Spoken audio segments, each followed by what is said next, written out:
नमस्कार, आप देख रहे हैं आहट एक अनहोनी की कश्यप के साथ। मैं किसी भी तरीके से भूतों और पिशाचों के होने या ना होने का दावा नहीं करता। ये तो अपनी अपनी सोच और अनुभव पर निर्भर करता है। ऐसे कई किस्से हैं जो लोगों के साथ घटित हुए और उन्हीं के अनुभव या कहें कि उन्हीं के जहन में दबे रह गए। ऐसे ही खौफनाक और दिल दहला देने वाले किस्सों के लिए जुड़े रहिए आहट एक अनहोनी की चैनल के साथ। निमेश की फर्स्ट ईयर बीबीए की एग्ज़ाम्स ख़त्म हुई थी तो उसने अपने मम्मी पापा से कहीं घूमने जाने का प्लान बनाने के लिए कहा, लेकिन निमेश के पापा को बिज़नेस के सिलसिले में आउट ऑफ स्टेशन जाना था तो उन्होंने मना कर दिया।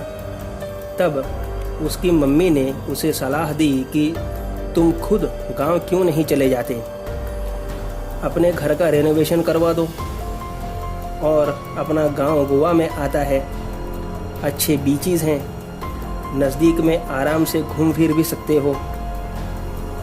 गांव का घर तो तुम जानते ही हो कि कितना बड़ा है, तो चाहो तो अपने फ्रेंड्स को भी साथ लेते जाओ, तुम्हारा वैकेशन अच्छे से गुजरेगा और घर का काम भी हो जाएगा। तब निमेश को ये बात अच्छी लगी और उसने अपने कुछ दोस्तों से इस बारे में बात की। गोवा का नाम सुनकर उसके 4 फ्रेंड्स तैयार हो गए उसके साथ जाने के लिए।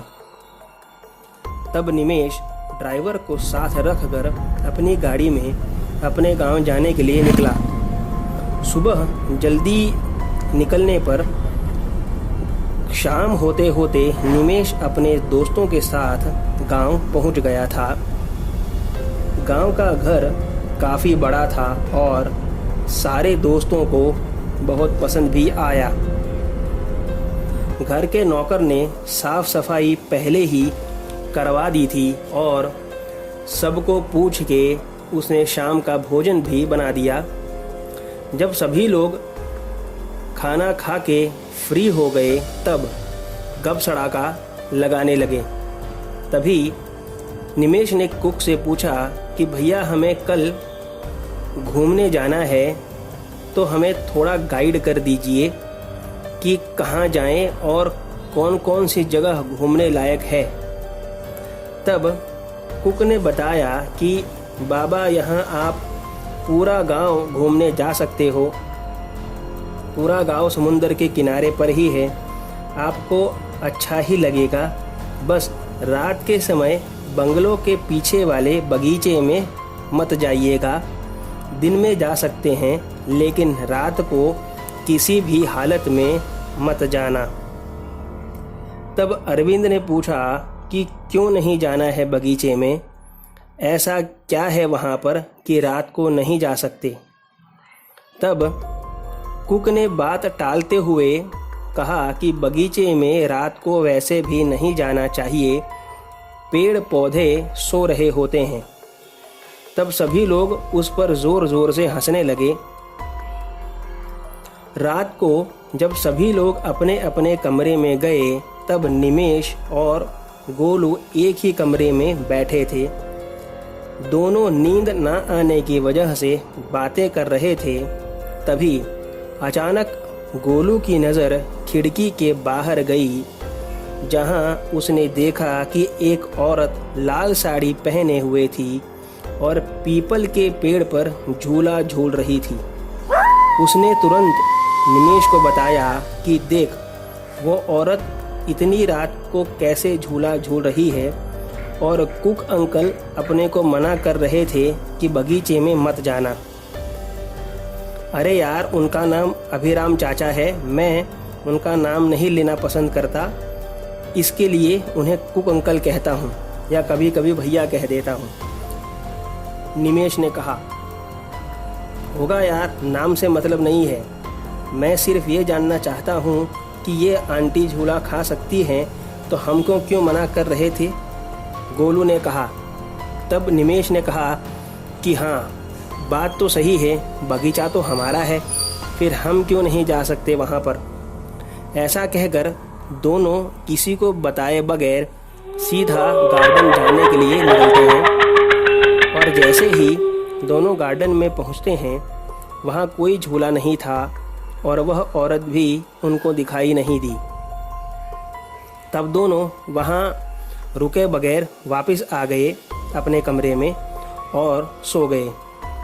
सुबह जब अभिराम काका नाश्ता लेकर आए, तब गोलू ने उनसे कहा कि काका, आपने तो हमको गार्डन में जाने से मना किया था, लेकिन हमने तो कल रात को ही एक औरत को वहां पर झूला झूलते देखा था। हे भगवान, तुम लोग वहां गए तो नहीं थे ना?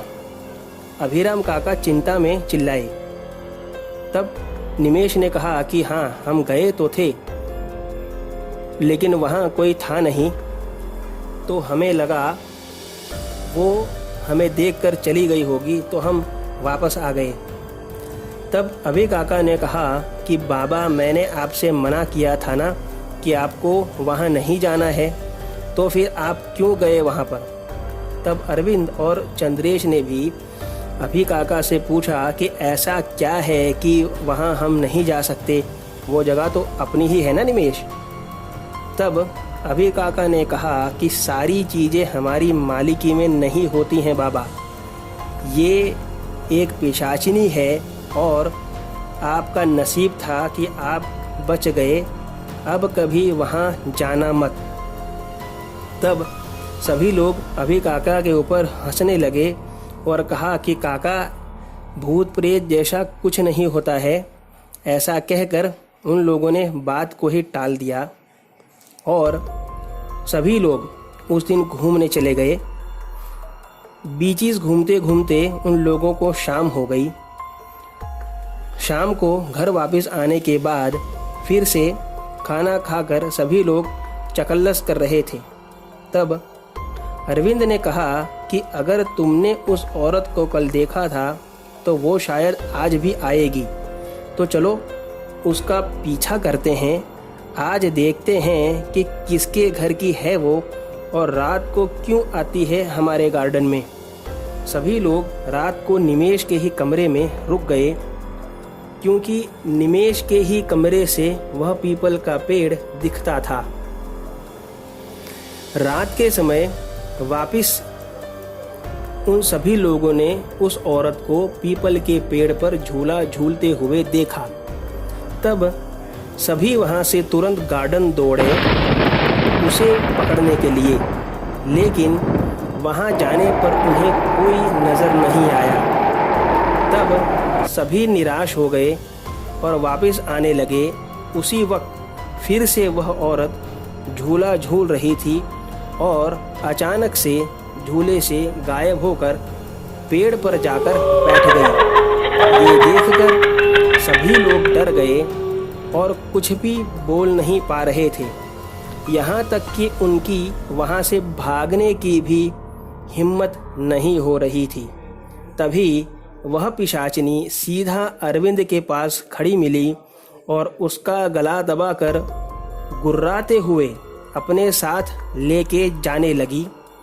तब सभी लोग जोर जोर से चिल्लाने लगे, रोने लगे। साथ में ही अरविंद को छुड़ाने की कोशिश भी करने लगे, लेकिन वह पिशाचिनी अरविंद को खींचकर अपने साथ पेड़ पर ले जाने लगी और तभी सब अरविंद को नीचे खींचने लगे। उतने में उस पिशाचिनी ने अरविंद का पांव ही आधे से काट दिया और जोर जोर से चिल्लाने लगी। यहाँ अरविंद दर्द के मारे चिल्लाने लगा। तभी अभिराम काका वहां आ गए और उन्होंने जलती हुई मशाल उस पिशाचिनी के ऊपर फेंकी। तब वह वहां से गायब हो गई और सभी लोग अरविंद को लेकर हॉस्पिटल भागे।